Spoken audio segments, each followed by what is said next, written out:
नाज़रीन, बाबूसर जी चोटी ते असी मौजूद आहियूं। ही पाकिस्तान जी KPK सूबे जो सुहिणो नज़ारो आहे। अल्लाह साईं जी कुदरत आहे। कुदरत जा कई हिते करिश्मा मौजूद आहिनि।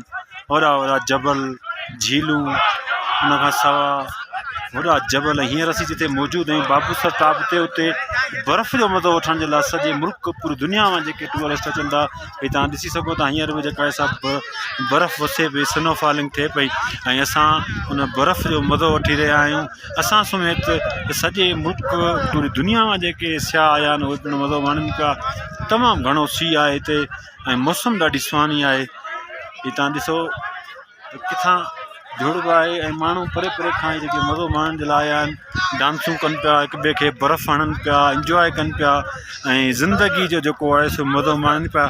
असीं सॼी संगत खे चवंदासीं त परे परे खां जेके माण्हू अचनि था, तव्हां बि परे में पाकिस्तान धरती में रहो था, कुदरत जा हसीन नज़ारनि जो सैर करणु खपे।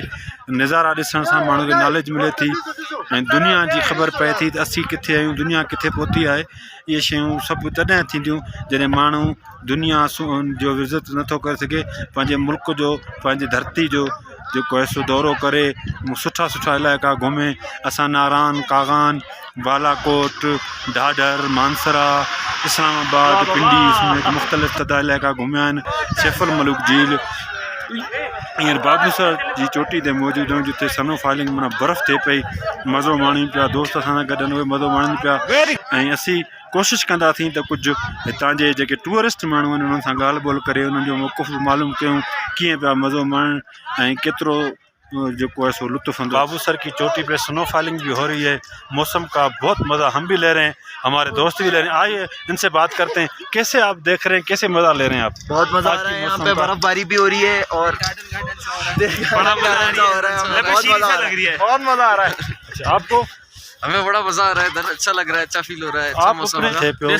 ऐं बर्फ़बारी जी तमामु सुठी बर्फ़बारी सबबु मौसम बि सुठो थी वियो आहे। असांजे सांगड़ जे सथ जा मूंसां दोस्त जेके असां सां गॾु हुआ, उन्हनि खां बि असीं ॻाल्हाईंदासीं। साईं आज़म मसान साहिबु, तव्हां ॿुधायो त अॼोकी मौसम हिकु बर्फ़बारी पए पई, केतिरो लुत्फ़ अंदोज़ थियो पियो आहे, केतिरो मज़ो माणे पिया?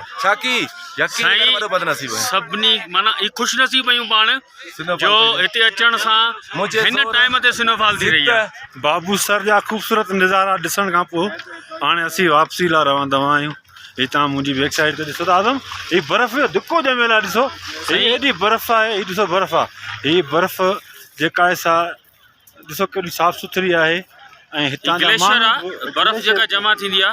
बिल्कुलु ही अंदाज़ो लॻायो एॾी पंहिंजे कद खां मथे आहे। ही पाण रोड ते बीठा आहियूं, जंहिंमें बर्फ़ हिते फुल हूंदी आहे त एतिरो मथे ही रोड ब्लॉक हूंदा आहिनि, ही रस्ता ब्लॉक हूंदा आहिनि। ऐं उन खां पोइ जंहिंमें बर्फ़बारी ख़तमु थींदी आहे, गर्मी जो सीज़न ईंदो आहे, पोइ रस्ता खोलींदा आहिनि ऐं माण्हुनि जी आमदरफ़्त ऐं तफ़रीह जे लाइ ही मार्ग तमामु बहितरीनु आहे। सही आहे। अॼोको जेको मौसम आउं सम्झां थो तमामु बहितरीनु आहे। सीउ बि आहे ऐं स्नोफॉल बर्फ़बारी जेका थिए पई उन मां पाण अञा ताईं मुंहिंजे ख़्याल में बर्फ़बारी थिए पई, है न? मज़ो लॻो पियो आहे, ज़बरदस्त।